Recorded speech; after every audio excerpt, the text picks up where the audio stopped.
I had a preconceived notion of what rye whiskey is, and just after today, just two different barrels, it's completely sort of like opened up what is rye whiskey, what could it be?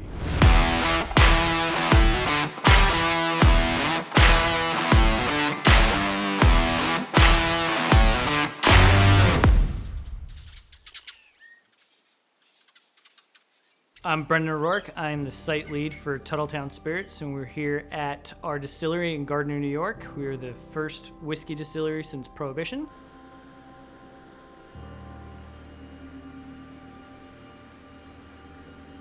My history is a bit different from other people coming into the industry. I don't have a background in distilling. I originally thought that I was going to be a computer engineer. Decided that sitting in front of a computer all day is not really the way I want to spend my life. So I took a step back and I started working in a restaurant in both the kitchen and behind the bar, and really fell in love with all things food, all things cocktails. And that was really where I found my niche and where I really found joy in working. Lo and behold, I graduated school and there's no openings within the distillery, so kind of put that on pause for a period of time. And I looked for other distilleries because I thought that the industry itself was something very intriguing for me, and there was nobody really out there. And after some poking and some prodding with the team here, there ended up being an opening in the bottling facility for us, and that's where I got my start. I guess the big thing that really accelerated my career here is that I have a very good palate. I'm not gonna shy away from that one. That was what I am really good at. And I grabbed onto every opportunity that was available and worked my way up from the entry level in the bottling role to leading production to then running the entire site.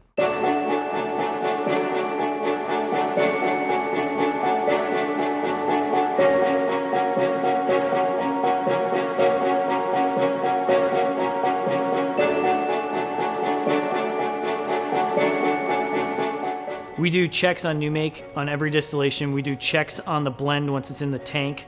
We do checks on the water before it goes into the spirit. And then we do checks on the barrels coming out, and we'll do individual barrel checks along with the full blend check.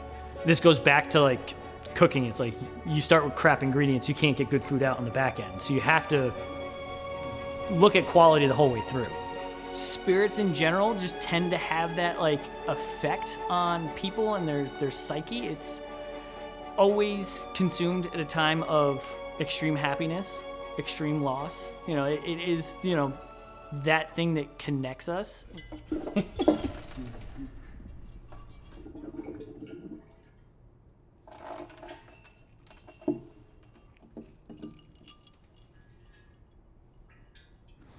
Everybody experiences flavors completely different. Palates are completely different. Your nose is completely different. The number of taste buds that you have is completely different to everybody. So everyone's going to experience it slightly different. And to me, when you're doing blends, is you're just trying to make sure that it's rounded enough that you're not going to alienate anybody. It's an art more than it is a science.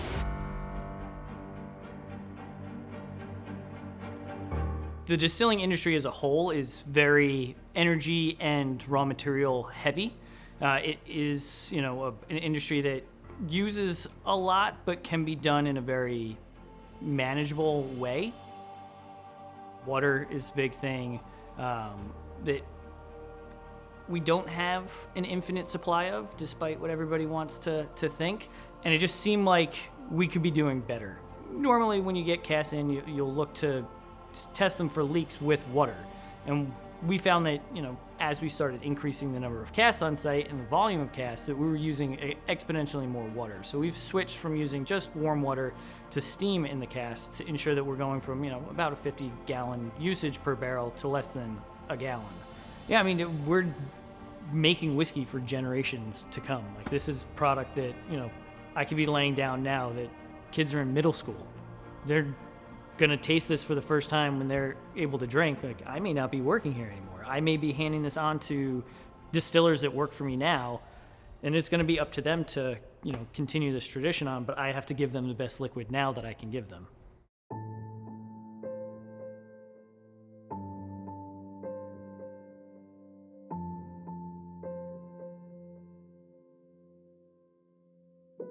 knowing your product. Like that's going to be the key to it, and it's knowing what the flavor profile is of your finished product. Like if you are like, oh, I'm going to come up with something new every single time, you could do that.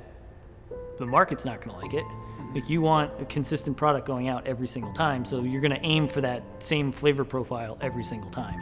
It's part of the process that we do here. It's like ensuring that we keep a portion of the spirit still in the tank so that we're blending on top of, so that, we're not deviating extremely far from like what we blend every single time. This is what we do, and this is like, if you're not good at this, then you're not going to be in this industry. The first time I had whiskey was when I was 15, and this was at my grandfather's funeral. He was a Johnny Walker Black drinker through and through. That was his go-to. And at the celebration of his life afterwards, we had a big Irish family in an Irish bar, and it was rounds for everybody. And it was, okay, this is to the memory of my grandfather, and, everybody takes this drink, and you get some people that are like slugging it down, and like 15 Johnny Walker Black, yeah, okay, all right, have the drink. And it wasn't like, oh, this was like the moment of like, this is what my career is going to be. It was like more of, this is the celebration of my grandfather. And to this day, I'll still have a bottle of Johnny Walker Black in my liquor cabinet for him, just as like a memento to his life and his influence on me. And to be in an industry with it, I don't think that they would have ever been like, oh, he's going to be a distiller, he's going to make whiskey. It was always, I was that nerdy kid off in the corner, like tinkering with things. And, I look back at my career and everything that I've done, and my grandmother was a big influence on it. I think if they look back now at where I've been, it's really just been my work ethic, what I've done, and, never sitting back on my laurels to just, take what's given to me. I have to be the one that's, out there doing it.